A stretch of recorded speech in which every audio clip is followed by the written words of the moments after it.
Nice. Oh! Run! Yes, go! Yes! No! Come on!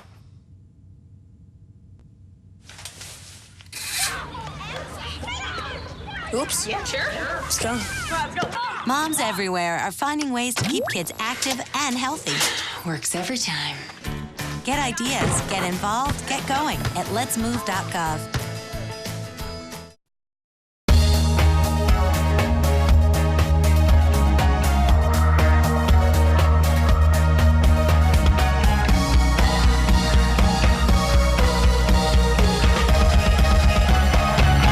Talk a little bit about like number of kids in the class, what the program does, what do you focus on? You know, the class numbers vary, especially now with the new elementary schools coming up. You know, a lot of my classes are right around 21, 22 kids. I know Officer Kate, the other DARE officer, he's got as many as 25 or 26 in some of his classes. But they kind of, you know, range right around that area, which is very manageable. You know, we've been really fortunate to, at least I have, over the last 8 years, to have some excellent students. And it's pretty exciting now because a lot of those kids that I started teaching back then are now in college. Yeah. You know, I've got kids that are also in the criminal science program that went through my DARE program as 5th graders. So it's fun to watch the kids start out at 10 years old and then, you know them when they turn into adults. So do you keep in touch with them? I mean, do you a few go to graduations, all those things? Yeah, you know, I go to basketball games and football games and say hi to the kids, and I've been to a couple graduations. But yeah, I try to keep in touch with them throughout high school, and then if they contact me in college, because I've had to write a few referral letters and things like that. Well, that's good. When DARE program itself, how did it get started? Do you have a history to that? I know you want to be with it because it's been around for a long time. We've been doing it in Lancaster since the late 80s. It started in 1983 in Los Angeles. Basically, the LAPD got with you know, the Los Angeles City school system. They had a big problem with drugs, gangs, things of that nature. So they started talking to educators and came up with an idea of putting police officers into schools. You know, like I said, it started in '83, and it's just blossomed from there. Now it's taught in 43 countries around the world. It's every state. 43 countries? Wow. Yeah, it was pretty neat. A few years ago, I was at the International DARE Conference with Officer Kate, and it was in Cincinnati. We actually had lunch with some DARE officers from Spain. And one of them spoke English, so we were able to talk about the differences and similarities between our programs, and it was pretty neat. People always talk about, well, that cost us money, but talk a little bit about the funding for DARE. You know, Officer Kate and I are both police officers paid through the city of Lancaster, but we apply every year for federal grants and state grant money. So basically, one of us, our salary is paid completely through DARE America. Grant funding, and then half of the other one's salary is paid through grant funding. So it's not really costing taxpayers anything extra. You talked about going to Cincinnati. Do you ever keep in touch with local people and say, hey, is this working? We tried this program, it didn't work. You ever? Yeah, they have different districts in the state of Ohio for DARE officers.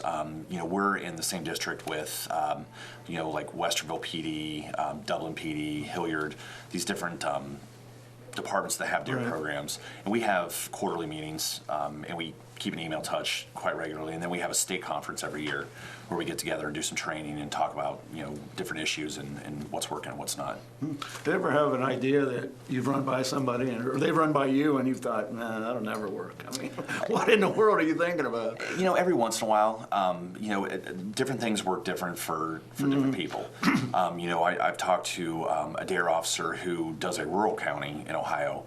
He's got 8 schools and he does every single school himself. Wow. You know, so he's got different issues than we have where we're splitting schools up.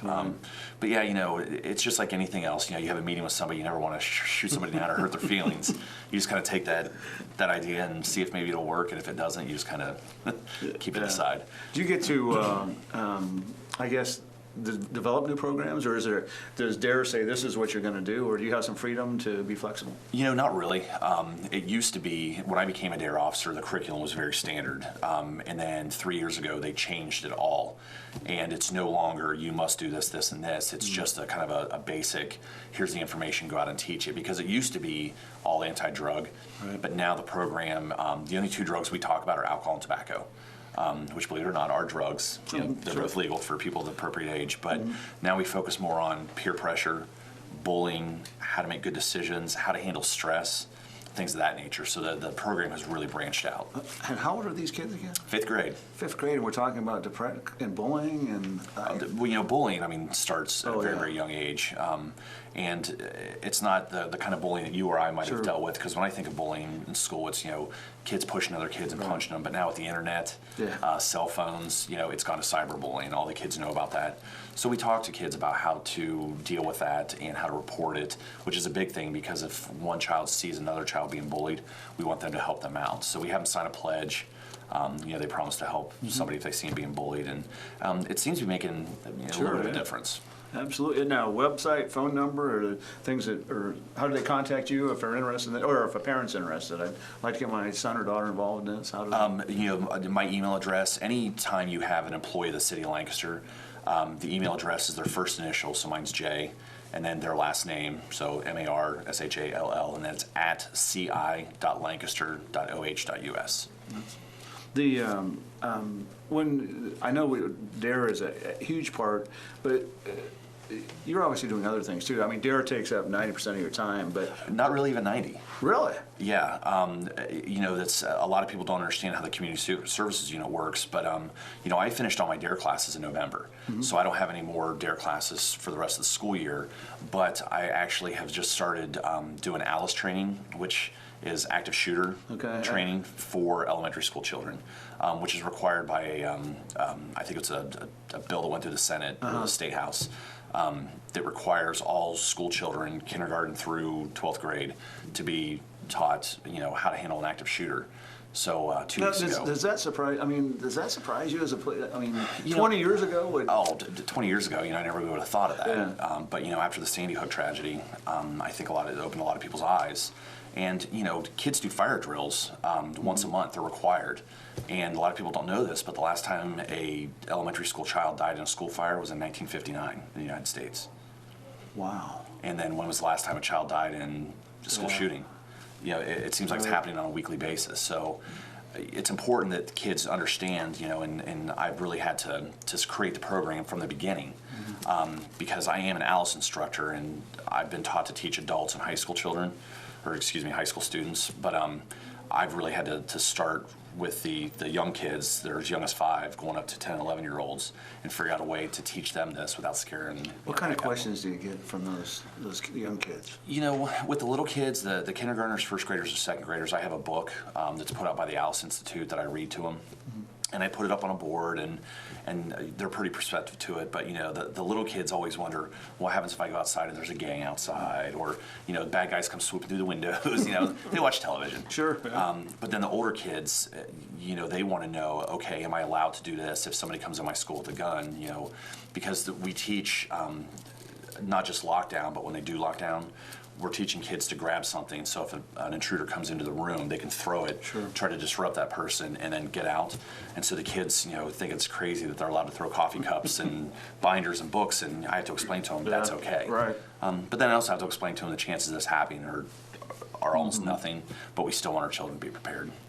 Do you get involved with other schools that have had that? I mean, do you research, say it happens at ABC school and someplace else? Do you go back and research that, what they did, how they handled it, things like that? You know, we keep a close eye on that. Myself and Sergeant Mike Peters, who is the sergeant of the Community Services Unit, we're both ALICE instructors. And ALICE is an acronym for Alert, Lockdown, Counter, Inform, Evacuate. And basically, there are steps that you can take, or options you have in an active shooter situation. But we try to stay up to date on things. You know, we found out Columbine, for instance, in 1999. You know, if you listen to the audio from Columbine, you can hear the teacher telling the students to stay under the desks or under the tables in the library. A lot of those students were killed because they followed their natural instinct to hide instead of locking the doors, evacuating, things of that. Virginia Tech, same statistics. You know, I can show you a diagram of the rooms and what the kids did and who survived and who didn't. And the ones that didn't do anything, unfortunately, became victims. The ones that did break out windows and, you know, fought back, they're the ones that actually survived. So Now, you looked at that. Does anybody else look at that? Is there a national group that looks at that and says, how did you handle this? the FBI and the New York City Police Department keep statistics on all this. and it's available online. I think it's like FBI.org or something like that. But yeah, every once in a while, like I said, we keep up on that because when I give these presentations, Sure. I give them to civic groups and things of that nature. In fact, I was just at Rotary on Monday, and I gave them a very short Alice presentation. But I like to give statistics and say, hey, this can happen here. Doesn't mean it's going to, but I don't want anybody to ever think that it cannot happen here because anything can happen anywhere. Has there been a statistic you've looked at and thought, whoa, I never thought that? I mean, anything that just stood out in your mind? As a law enforcement officer, I don't think anything surprises me anymore. I know that sounds crazy, but no, I don't think I've heard that from other people, other enforcement officers. Same thing. You do this job long enough, and they say, statistically, it takes a police officer 5 years to learn their job and be comfortable with it, and not be worried about what's going to happen next and whatnot. And I fully agree with that because after so many years, nothing surprises you anymore, which is unfortunate. But do you remember the first day on the job? I do remember my first day on the job. Anything exciting that so you can tell us about? I mean, I actually, I was fresh out of the academy. I've been out for 3 days, and I was on a burglary alarm call with a veteran officer. It was daytime, and went up to the third floor of a building on East Main Street, and they had a bunch of Christmas ornaments stored in the attic. So I went up there, and I came around the corner, and there was a life-size Santa that I unfortunately drew my weapon on and ordered to the ground until I got a light on it and figured out it was a mannequin and not... Well, but if you wouldn't have, right? True. But, it's experiences like that make you think about next time, what could happen. So that's kind of embarrassing, but thanks for... No, that's okay. Hey, I'm here to help. I'm from the government. I'm here to help. Brian wanted me to ask you that question. When community services, talk a bit more about the whole program and the department and the other things you get involved with besides the DARE program. The laundry list is huge. We do a little bit of everything. The DARE program is our main thing. Safety Town is another huge one. Now we're doing Alice in the schools. Like I said, I was just at Rotary. I'm going to be at Kiwanis, I believe in March. Right. We do any kind of public speaking with civic groups, things of this nature. Sure. Anything that involves the schools, civic groups, block watches. We have our Lancaster Citizens Police Academy Alumni Association, which is a mouthful. But once a year, we give a Citizens Police Academy, which is 8 to 10 weeks long, where citizens such as yourself can come and take 2-hour classes on Thursday nights for 10 weeks, and you just learn more about the police department. Is there a charge for that? Is it free? How do they sign up for that? How do people... get on our website and just look for the dates. But then after people graduate from the police academy, then they have the option of joining our police academy alumni, and those people volunteer with us. So, when we do the Lancaster Festival, they help direct traffic. Sure. When we do the drug drop-off at OUL every spring, they pretty much run that. They just volunteer with all kinds of stuff, and fortunately, they help us out immensely, but they also save the taxpayers a lot of money with their volunteer hours. Oh, absolutely. You talked about Safety Town. Talk a little bit about that. Safety Town, we're very happy to say, is going to be in its 30th year this year. So we'll be celebrating 30 years in the Lancaster Police Department doing Safety Town. It is a program that's done all over the place. Absolutely. I know Upper Arlington has a great Safety Town program. Dublin has a good Safety Town program. Now ours is, you have to excuse me, is this year, it's June 6th through June 17th. It's a 2-week program, and it's intended for children who are preparing to go into kindergarten. Right. So during that 2 weeks, we talk about all kinds of different stuff. We have 3 days with the fire department where the kids get to come and learn about fire safety. We do water safety, animal safety, stranger danger. We do electrical safety.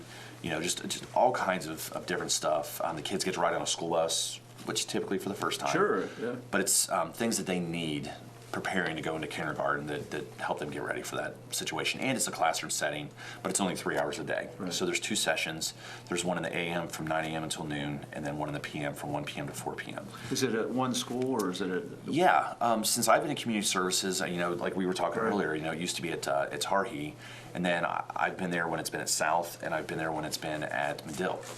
Well, this year, fortunately, through some dealings we've had with Jerry Rainey at Lancaster City Schools, we're pretty much secured in having it at Mount Pleasant Elementary. Oh.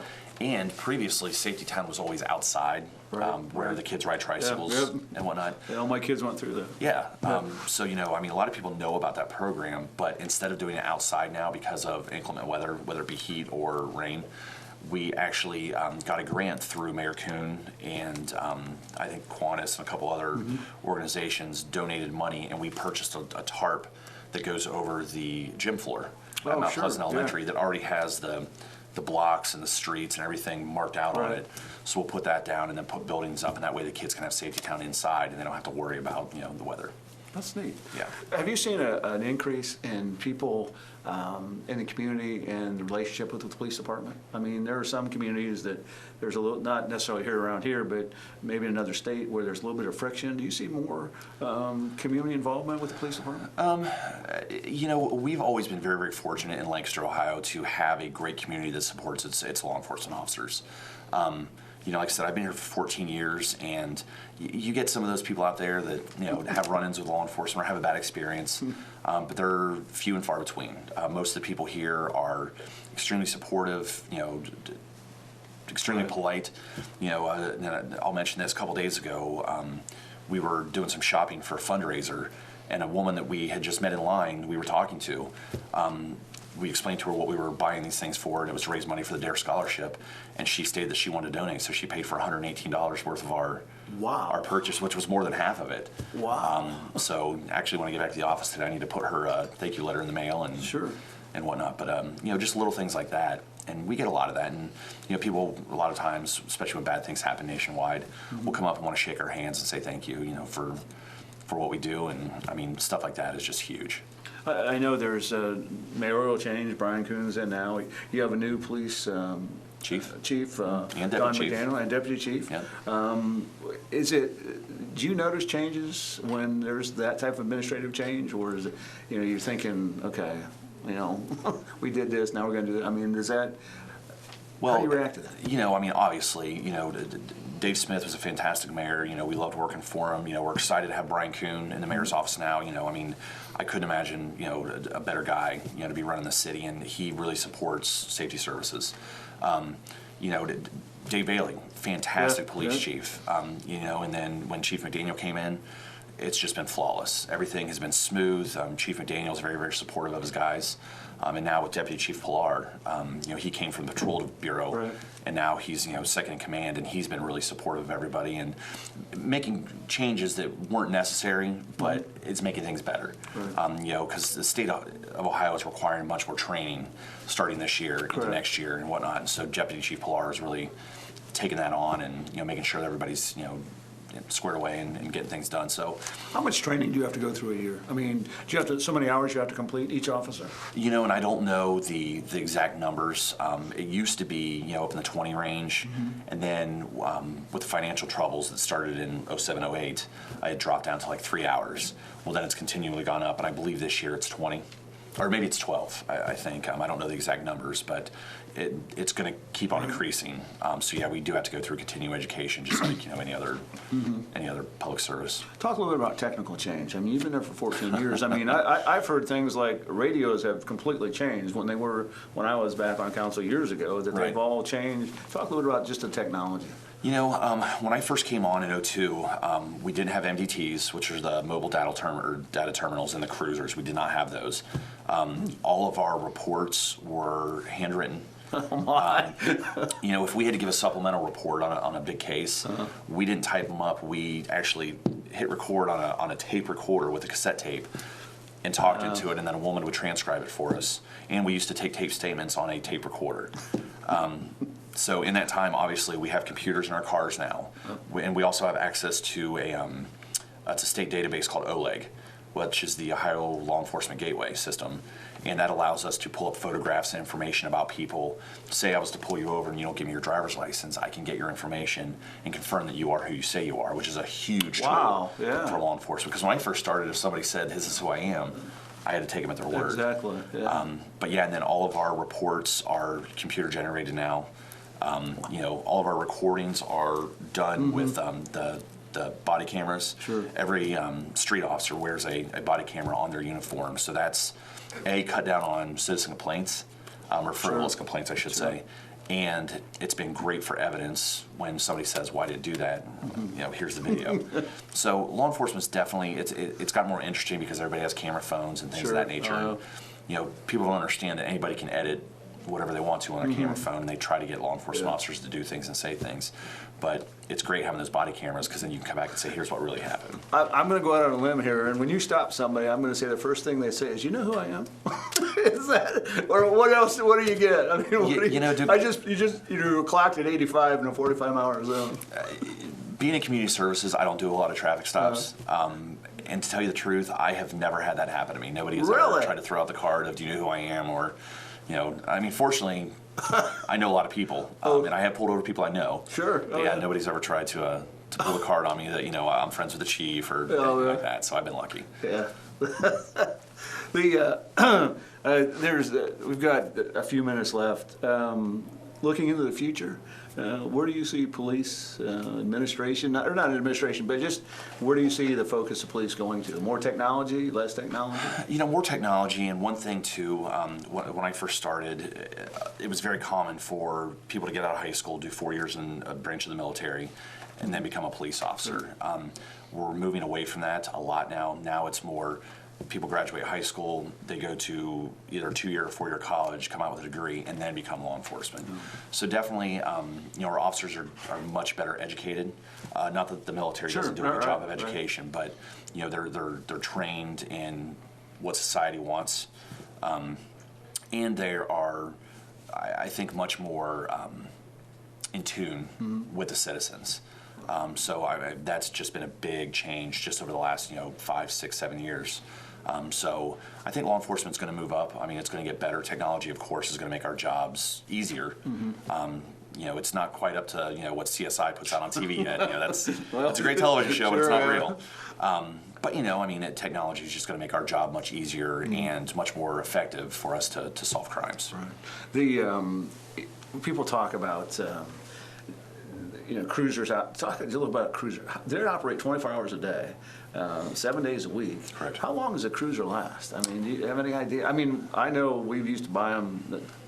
Chilcote was police chief when I was there, and we buy it. But it's been so long. How long do they last now? I don't know if we actually have a set time on them.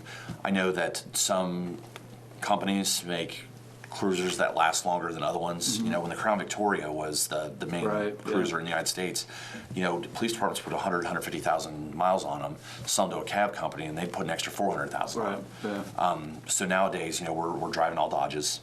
What was the reason for that? I've had people ask me. I said, I don't have a clue. Was it just a bidding process? Or? Probably. If you look at history, in the 70s, Dodge was the big one, and then in the 80s it was Chevy, and then it went to Ford, and then back to Chevy, and then back to Ford. So I think it's just, American law enforcement just kind of switches it up. I don't know if there actually is a set reason, but I think it's just so one company doesn't have a monopoly on, cruiser manufacturers. But we're actually getting ready to get some new cruisers, and we're going to get back to Fords.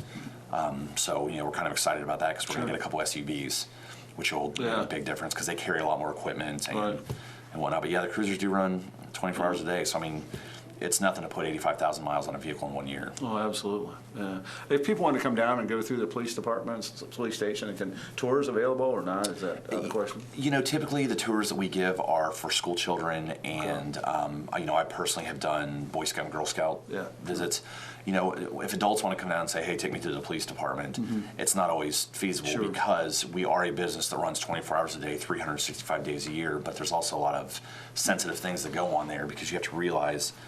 Inside our interview rooms, we have crime victims who could be domestic violence, could be a sexual assault, could just be an assault victim, or somebody who's had, a theft, and we don't want to subject them to questions from, that are unnecessary. And then also we have security issues because we have a jail, but it's not really a jail, it's a holding facility. So I don't know if you'd be able to take a tour if you just walked right in. But typically if people want to set up tours for children and whatnot, they contact me or Officer Chris Caton, and we get them set up. We just have a few minutes left with Officer Marshall. One more time, website, phone numbers, people want to get a hold of you or the DARE program or anything like that? Well, the police department's website is www.ci.lancaster.oh.us/199/police. So we'll get that up on the that's the main website. And then our non-emergency phone number is the same as it's always been. It's area code 740-687-6680. And extension 2 is our dispatch center. which, when you call 911, it goes directly into dispatch, but for non-emergencies, we prefer that people use the 687-6680 number. Well, Jim, we appreciate you being with us. Give us an update on DARE and Safety Town and all the stuff in the police department. And again, be safe and good luck with the Super Bowl. Like I said, if Peyton Manning doesn't do very well, I'm sure my wife will be throwing stuff. So, thanks for tuning in to this edition of Life's Perspective. I'm Mike Miller, and remember, until we meet again, let's make a difference.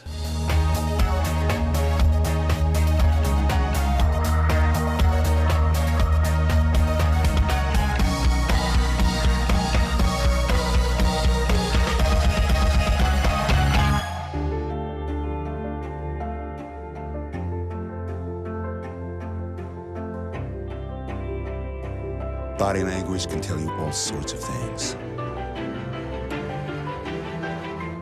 Like someone is having a stroke. Know the sudden signs. Learn fast. Face drooping, arm weakness, speech difficulty. Time to call 911 and get them to a hospital immediately. Learn the body language and spot a stroke fast.